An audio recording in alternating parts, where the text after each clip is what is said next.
Thanks for purchasing from Belle Books.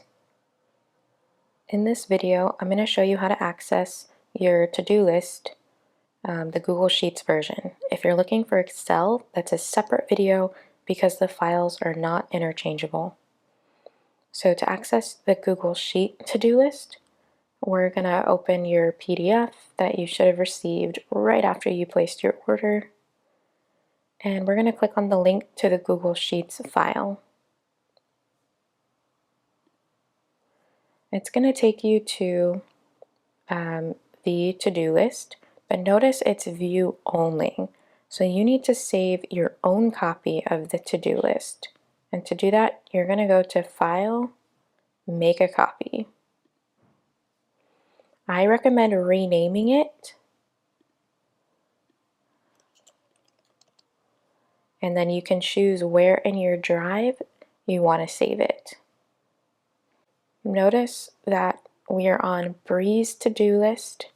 Sometimes using shared files in Google Sheets, it can get a little bit confusing if you accidentally went to this file and you would be confused because it's view only. So that's why I recommend renaming it to make sure that you have your file open when you're trying to use it.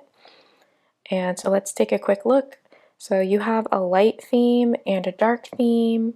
If you know you're not going to use one and you don't like having too many tabs, feel free to delete it. It's your list.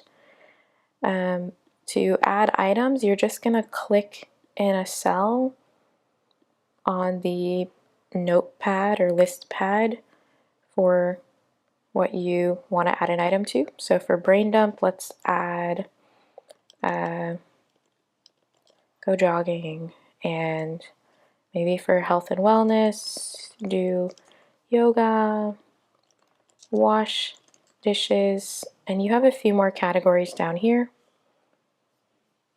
If you check an item off your to-do list, it's going to turn red and it'll get crossed out. If you accidentally delete a check mark, all you have to do is make sure you're clicked in the right cell and then click Insert, Checkbox, and boom, it's back. And we can test that everything else is still working.